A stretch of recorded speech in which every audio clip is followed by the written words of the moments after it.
सभी को राधे कृष्ण। स्वागत है मेरे चैनल पे आप लोग का। देखिए आज का टॉपिक है कि रिलेशनशिप में जब भी जाओ, रिलेशनशिप जब भी बनाओ तो खुद को पूरा खर्च मत कर दो। देखिए कुछ लोग रिलेशनशिप में जब जाते हैं तो अपने पार्टनर को प्राथमिकता देते हैं, अपने से ऊपर उसको रखते हैं, अपने आप को कुछ नहीं समझते।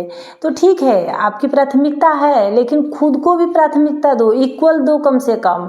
और जब उनका रिलेशनशिप टूट जाता है, वो उन्हें छोड़ के चला जाता है, तो बिल्कुल खाली हाथ हो जाते हैं। वो सब कुछ वो तो दे चुके हैं, सब कुछ वो तो बर्बाद कर चुके हैं, तो उनके पास कुछ भी नहीं रहता है और वो बैठ के रोते हैं कि अब मैं क्या करूं।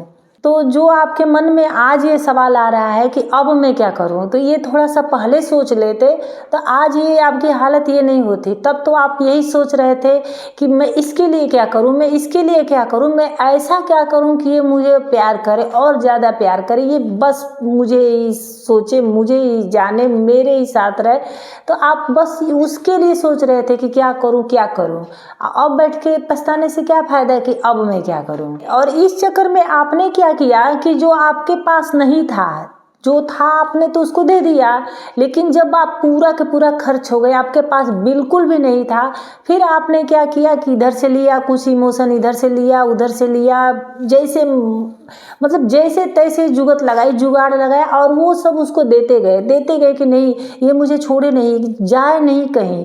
और उसको चाहिए भी नहीं था, उसने तो सिग्नल दे दिया था, पहले ही सिग्नल दे दिया था, लेकिन जब आपको नहीं समझ में आया तो न उसकी गलती है न किसी की गलती है, सिर्फ ही आपकी गलती है। वो तो नहीं मांग रहा था कि मुझे जो नहीं है वो भी तुम ला ला के मुझे दो, लेकिन आप पे तो बिल्कुल प्रेम का भूत सवार था।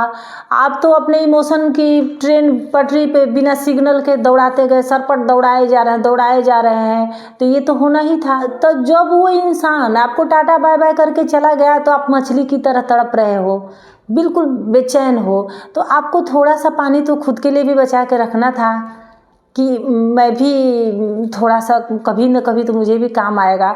तो आप तो उसको शीतल करने के चक्कर में कि नहीं ये ठंडा रहे, ये शीतल रहे, और आप खुद सूखे रेत पे, गर्म रेत पे चलने लगे, तो क्या अंजाम होगा। जब आप गर्म रेत पे चलोगे तो आपको जलना तो है ही, आपका पैर तो जलेगा ही। इसलिए आपको इमोशन इकट्ठा करना है, ठीक है, जितना आपके पास है वो भी। और अगर आप कहीं से ले रहे हैं, जुगत लगा रहे हैं, जुगाड़ लगा रहे हैं, तो सब अपने पास रखिए, जितना बना सकते हैं उतना बनाइए। लेकिन किसी पे जब खर्च करना हो ना, तो सोच समझ कर खर्च करिए कि कितना उस इंसान पे खर्च कर रहे हैं। और सबसे बड़ी बात तो ये कि वो इंसान खर्च करने के लायक भी है कि नहीं है। जो मेरे पास है वो देने लायक है कि नहीं, तो मैं और कहीं से क्यों उस पे ले जा करके बर्बाद करूं। आपने उसको कुछ करने का मौका ही नहीं दिया।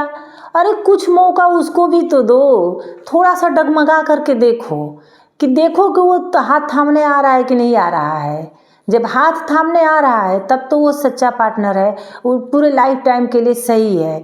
लेकिन आप डगमगा रहे हैं, वो छोड़ करके बल्कि आपको देखे भी नहीं वहाँ से चलते बने, तो उस इंसान पे क्यों खर्च करना। देखिए सैनिक भी जब लड़ाई करने जाता है तो अपने सारे शस्त्र, जितने उसके पास शस्त्र होते हैं, अंधाधुंध करके नहीं दुश्मन पे खर्च कर देता है, बल्कि वो वाच करता है, अब बचा के रखता है कि उधर से क्या आ रहा है, उधर से कितना हो रहा है, उधर से क्या प्रतिक्रिया हो रही है, तो उस अनुसार वो वहाँ पे अपने शस्त्र को खर्च करता है। इससे क्या होता है कि सामने वाले की, दुश्मन की ताकत का, उसके ये चाल का सब पता चलता है कि अगली चाल क्या होगी उसकी। पर आपने क्या किया कि दे दनादन सब उस पर खर्च कर दिया।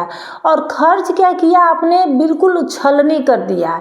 तो जब छलनी हो गए तो आपके खुद के ही इमोशन उसमें नहीं टिकेंगे, वो तो जैसे डालेंगे वैसे नीचे चले जाएंगे। देखिए कभी खुद को खाली मत करिए, कभी खुद को छलनी मत करिए। खुद के लिए इतना बचे रहिए कि आपको अगर कोई छोड़ के भी चला जाता है तो आप अपने ही इमोशन से, किसी और की आपको ज़रूरत ही नहीं पड़े, किसी को और कंधे पर हाथ रखने की ज़रूरत ही नहीं पड़े, किसी को और की आपको आंसू पोंछने की ज़रूरत ही नहीं पड़े। अपने इमोशन से, अपने से आप खुद को समेट सके और खुद खड़ा हो जाए। मेन बात है और मूल मंत्र है ये कि जब आप खुद भरे रहोगे ना, आप अंदर से भरे रहोगे, तो आपको कोई छोड़ के भी नहीं जाएगा। क्योंकि छोड़ के जाने वाले को, सामने वाले को ये पता है कि एक मेरे जाने से इसका कुछ नहीं बिगड़ने वाला, इसके अंदर बहुत कुछ है, ये बहुत स्ट्रांग है, इसका कुछ बिगड़ेगा नहीं। छोड़ता कोई उसी इंसान को है जिसके पास कुछ नहीं होता है। अब उसको, क्योंकि सामने वाला जान गया, आपने तो बता भी दिया कि मेरे पास अब तुम्हें देने के लिए कुछ भी नहीं है सिवाय आंसू के, तो आंसू के साथ आपको छोड़ ही देगा ना, कि इसको तो फिर किसी की जरूरत पड़ेगी इसके आंसू पोंछने के लिए। उसने तो पहले ही आपको भाप लिया कि इसके अंदर कुछ नहीं, बस रहो अकेले तुम अपने आंसुओं के साथ, और वो चला नया बसेरा ढूंढने के लिए। तुम अपने उजड़े हुए आशियाने में चुपचाप बैठे रहो, रोते रहो। और लास्ट में यही कहूँगी कि देखिए, इतना याद रखिए कि खुद को उजाड़ करके किसी और को मत बसाओ, बल्कि अपने सजे धजे चमन में किसी का स्वागत करो। और जब आपको लगे कि ये हमें ही उजाड़ने पर लग गया है, हमें ही उजाड़ने के लिए आतुर है, तब उस इंसान को आप खुद उसको टाटा बाय बाय कह के जाओ तुम। तो उम्मीद है मेरी वीडियो आप लोगों को थोड़ी सी भी अच्छी लगी होगी, थोड़ी सी भी अच्छी लगी होगी तो लाइक शेयर कमेंट और सब्सक्राइब कर दीजिएगा। फिर मिलते हैं किसी नेक्स्ट वीडियो में, किसी नेक्स्ट टॉपिक के साथ। तब तक के लिए धन्यवाद।